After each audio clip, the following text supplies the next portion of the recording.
보시겠어요? 너희가 알거니와 너희 조상의 유전한 망령된 행실에서 구속된 것은 은이나 금같이 없어질 것으로 한 것이 아니요 오직 흠없고 점없는 어린 양 같은 그리스도의 보배로운 피로 한 것이니라. 아멘. 지게 없어질 것으로 너희가 알거냐? 너희 조상 유전한 망령된 행실에서 구속이 뭐예요? 구원 얻었다는 의미죠. 누구로 인해서? 흠없고 점없는 어린 양, 예수 그리스도죠. 그리스도의 보배로운 피로 한 것이다. 구속이 뭐냐, 구속이. 구속의 의미를 구속사 이렇게 얘기하죠. 미트로오 3084다 이렇게 보시면 됩니다. 그 단어는 뉴오라는 단어에서 왔다는 거죠. 위트로오 이릅니다. 구속하다. 구속된 것은 어린 양 이렇게 됐잖아요. 구속했다는 게 구원 얻었다, 영접했다 이 의미로 보면 됩니다. 왜 뒤에 어린 양 예수 그리스도가 나오니까. 구속된 것 잃으면 다 구속사로 갑니다. 구속사 논법에서 얘기를 해요. 근데 어린 양은 흠도 없고 점도 없다 그럽니다. 구속됐다는 게 이런 의미입니다. 근데 이 단어가 3083 위트론이라는 단어에서 왔어요. 인자가 온 것은 섬김을 받으려 함이 아니라 도리어 섬기려 하고 자기 목숨을 많은 사람의 대속물로 주려 함이니라. 인자 누구예요? 예수 예수님. 그리스도. 많은 사람들에게 인자를 줬다는 거 아니에요. 대속이 됐다, 구속이 됐다, 영접시켰다, 구원 얻었다 이런 의미로 보면 여기서 그냥 위트론이라는 단어는 그냥 끝납니다. 정리가. 인자가 누구냐? 예수 그리스도다. 많은 사람들에게 왜 줬냐? 너는 안 받았느냐? 당신은 안 받았습니까? 우리 예수 그리스도 영접한 거잖아요. 근데 이 문장에다 보면 뭐예요? 아, 대속물이구나. 우리가 영접한 것을 대속물로 표현을 했구나. 위트로라는 단어가 나오는 거죠. 위트론에서 유래 이렇게 써 있죠. 누가복음 24장 21절입니다. 우리는 이 사람이 이스라엘을 구속할 자라고 바랐노라. 이뿐 아니라 이 일이 된 지가 사흘째요. 이스라엘을 구속한다. 이스라엘에 하나님 안 믿는 사람 어디 있습니까? 이스라엘 하면 유대인이죠. 그래서 로마서 1장에서 이면적 유대인, 표면적 유대인. 예수 그리스도를 영접해서 구원을 얻으면 이면적 유대인.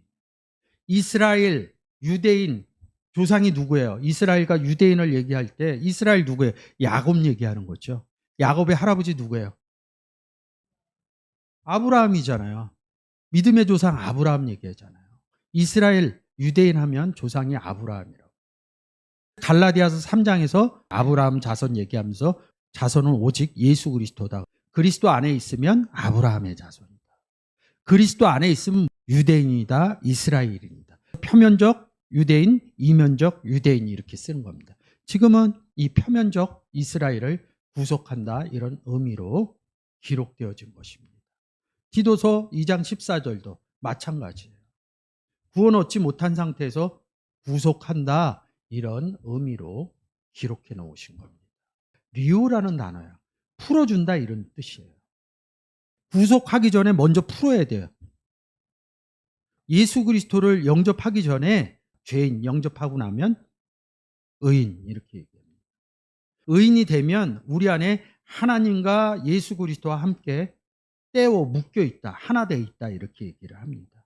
근데 예수 그리스도가 없으면 누구랑 묶여 있어요? 너희 아비는 마귀니라 이렇게 얘기합니다.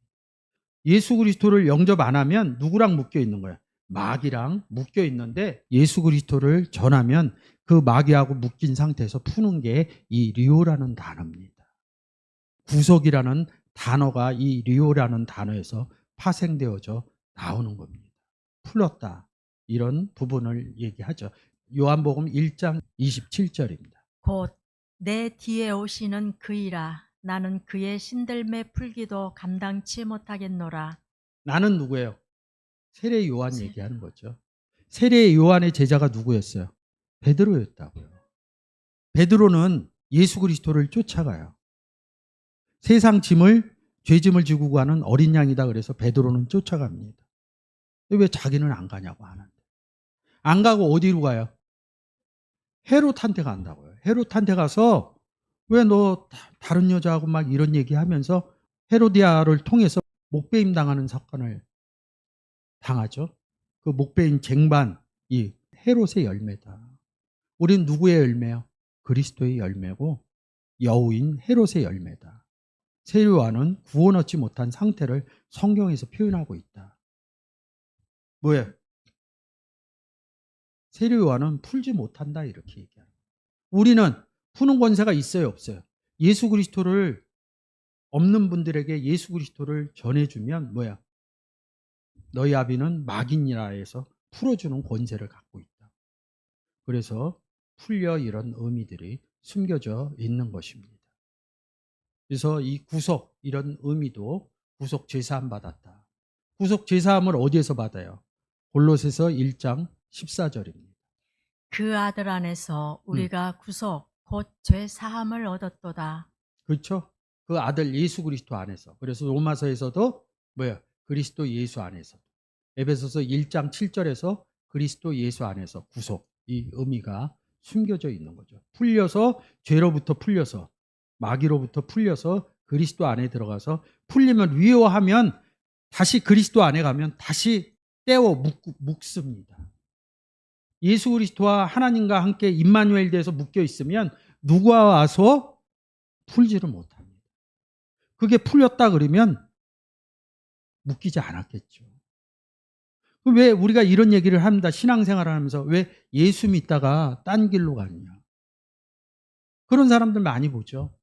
정말로 예수 그리스도를 영접했다 그러면 딴 길로 절대 안 갑니다. 가고 싶어도 못 갑니다. 그런 것은 제대로 묶이지 않았다는 거거든요. 예수 그리스도를 영접 못했다 이런 의미로 받아들일 수 있습니다. 우리가 쉽게 얘기해서 영접 얘기하는데 그 의미가 무거운 건 몰라요. 얼마나 소중한지를 몰라요. 그 의미가 소중하면 이 주일이 우리 삶 가운데 달라지게 됩니다. 그래서 구속이라는 단어 여러분과 좀 알아봤고요. 전치사하고 엮여서 아포라는 전치사, 리트런 구속을 내보냈다 이런 뜻입니다. 내보냈더니 그 아들 안에 구속이 되었다 이런 의미입니다. 그래서 아포라는 단어를 내보낸다는 뜻이에요. 우리가 예수 그리스도를 영접해서 하나님과 예수 그리스도하고 있을 때 복음을 전하는데 그 의미가 아포라는 전치사예요. 구속된 이후, 영접된 이후를 아포로 씁니다. 12제자가 예수 그리스도를 영접하고 뭐 했습니까? 사도 바울이 다메섹에서 예수 그리스도를 만나고 나서 뭐 했습니까? 한 것 하나뿐이 없어요. 복음 전한 것뿐이 없습니다. 우리가 이 땅에서 살아가는 의미는 성경적인 의미에서 복음 전하는 내용뿐이 없습니다. 아포라는 의미의 반대적인 의미가 프로, 전에, 아까 보셨죠? 너희가 전에는 목자 없는 양 같았다. 그러니까 전과 아포는 후의 의미가 있습니다. 뒤에 가서 한 번 더 설명을 드리겠지만. 그래서 양, 오직 흠 없고 점 없는 양. 이 어린 양은 흠이 없다는 거죠. 점이 없다는 거죠. 암노스라는 단어. 그리고 어린 양, 아르니옷. 여기는 예수 그리스도를 지칭하는 단어고, 여기에 프로바톤, 여기는 뭐예요? 우리 양이신 예수 그리스도 안에 들어가서 우리도 양이 된 것이죠. 흠 없는 것이 무엇이냐? 흠 없다 이러니까 뭐 스크래치 안 갔다 이런 뜻이 아니라 허물이 없다 이런 뜻입니다. 허물이 없다. 흠 없다 이런 내용을 알려면 멤포마이라는 단어와 알파라는 단어의 합성 이 부분을 보셔야 됩니다. 그래서 오늘 보는 게 아모모스죠. 그래서 여기 보면 모모스라는 단어하고 부정적 불변사 흠이 없다. 불의의 값으로 불의를 당하며 낮에 연락을 기쁘게 여기는 자들이니 점과 흠이라. 너희와 함께 연회할 때에 저희 간사한 가운데 연락하며. 불의의 값과 불의를 당한 사람들은 점과 흠이 있다는 거죠. 여기 알파라는 아니다라는 의미를 붙여서 흠이 없다. 흠 없는 게 누구예요? 어린 양이신 예수님. 예수님.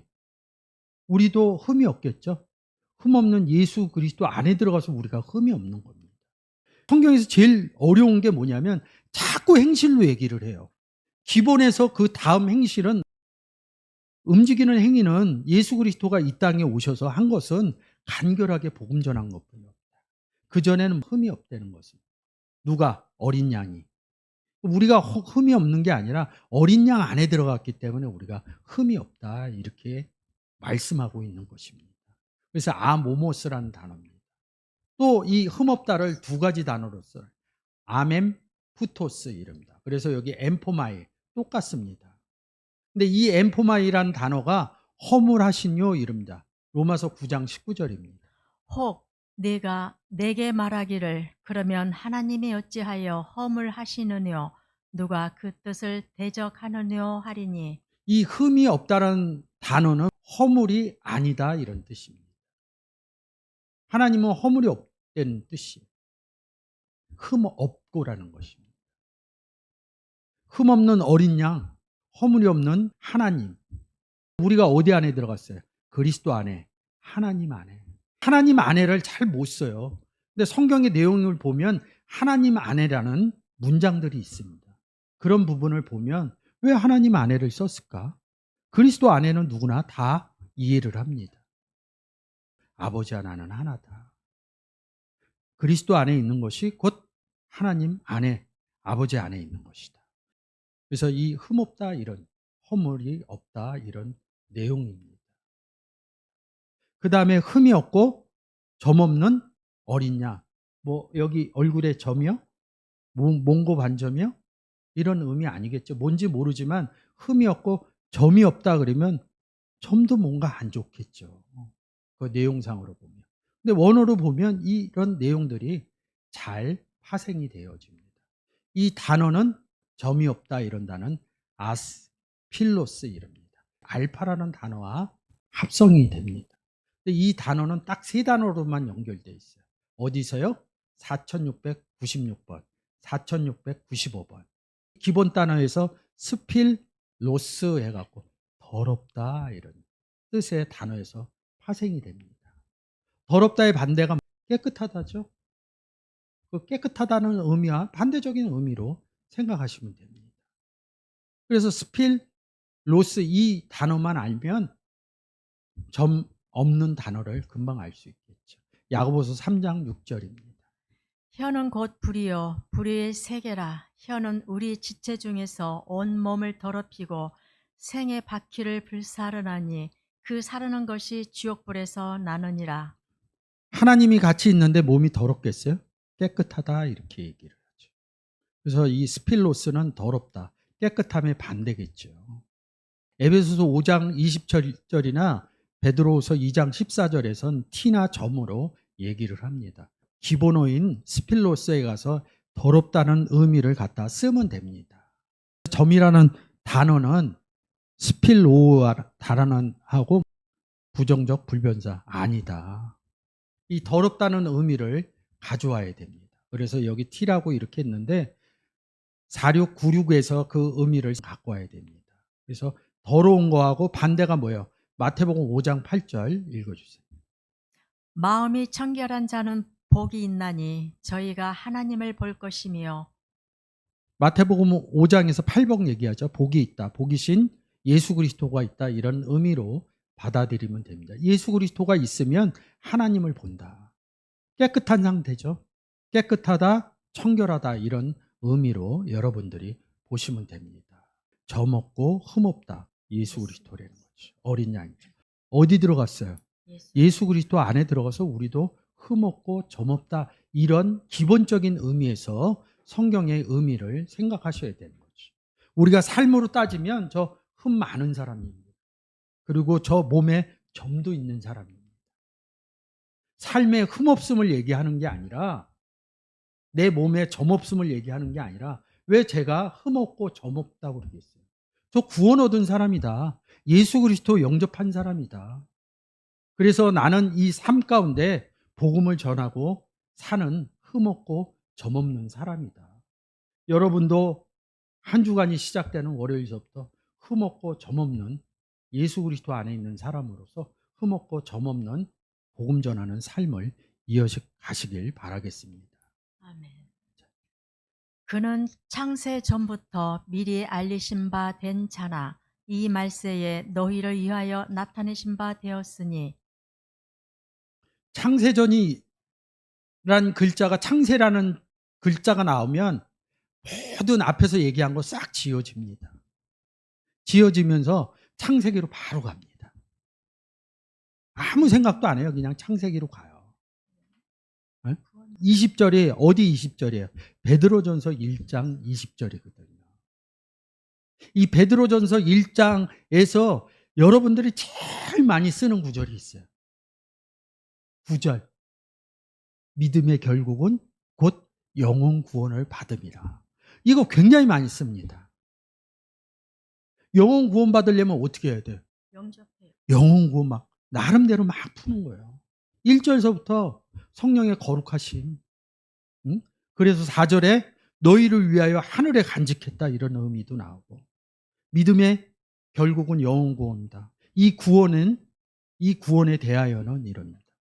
구원 나오면, 구원, 구속, 이 의미가 나오면 누구 빼면 안 돼요? 예수님 빼면 안 돼요. 근데 11절에 이렇게 써놔요. 자기 속에 계신 그리스도의 영, 이럽니다. 이걸 못 풀어요. 여기서 자기가 누구예요? 구원 얻은 사람. 우리 속에 그리스도의 영이 있다. 그리스도가 있다. 이런 의미인데, 말세에 뭐 나타난다 막 이러니까, 시간이 흐르고 말세에 나타난다. 창세 때부터 이렇게, 그런 의미로 풀어요. 성경은 딱 두 가지뿐이 얘기를 안 해요. 전반적으로. 예수 그리스도를 영접하느냐, 그리고 예수 그리스도를 전하느냐. 이 의미가 흔들리지 않으면 요한계시록을 이 세상 종말에 맞춰서 풀지 않습니다. 똑같은 제가 얘기한 구원의 의미와 복음 전하는 의미로 그렇게 풀면 그냥 풀립니다. 왜? 그 간단한 의미를 적용을 못 시키니까. 저 흠 많은 사람이라고 그랬죠? 세상 가운데. 제 몸에 점이. 그런 식으로 푸는 거예요. 구원 얻었기 때문에 저는 흠도 없고 점도 없습니다. 그런 사람이 누구예요? 예수 그리스도고 나는 그 안에 들어갔기 때문에. 그래서 창세 전 이릅니다. 프로 아포 설명을 했죠. 창세가 뭐냐? 카타볼레. 프로 카타볼레 코스모 이릅니다. 프로의 반대가 아포 카타볼레 코스모 이릅니다. 카타볼레 단어가 어디에서 발로 던져졌다는 거예요. 어디 던져졌냐고, 뭘 던졌냐고요. 여러분들은 뭘 던지실 거예요? 예수님 전하는 얘기를 발로 했다, 이런 겁니다. 던져지기 전이냐, 던져진 후냐, 이런 얘기. 예수 그리스도를 전하기 전 상태의 사람이냐, 예수 그리스도를 받아들인 후의 상태이느냐. 예수 그리스도를 받기 전이면 프로 카타볼레, 예수 그리스도를 영접하면 아포 카타볼레, 이런 의미로 쓰여진다는 걸 모른다는 거죠. 원문을 보면 이게 풀려집니다. 이 카타볼레라는 단어가 몇 단어 안 써 있어요. 8구절뿐이 안 써 있어요. 이 8구절만 다 다니면 창세전 창세 후 이런 의미를 찾아냅니다. 프로 카타볼레 코스모, 아포 카타볼레 코스모. 코스모가 뭐예요? 하나님 세상을 이처럼 사랑하사 구원받지 못한 사람을 성경에서는 코스모 이럽니다. 코스모스 이럽니다. 구원받기 전, 아포 카타볼레 코스모, 구원받은 사람. 이건 베레시트 바라 엘로힘 창세기 1장 1절을 창조 시로부터 남자와 여자를 어떤 남자와 여자를 만들었냐 이거예요. 창세기가 갖고 2장에 아담과 하와를 써요. 여러분은 어떤 여자가 어떤 남자하고 같이 있어요? 내가 정결한 처녀고 그리스도의 신부로 못 보는 거예요. 남자를 신랑과 남편인 예수 그리스도로 못 보는 거예요. 두 명으로 보는 거예요.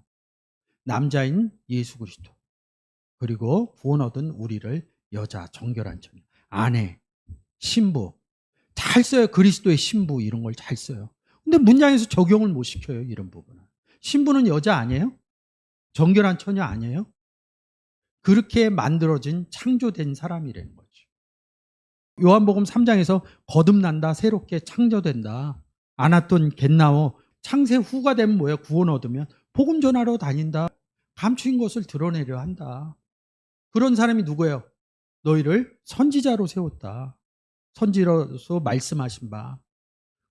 선지자가 된 사람은 뭐가 돼요? 어느 말씀을 해요? 복음의 말씀을 하는 거죠. 내가 입을 열어 비유로 말하고.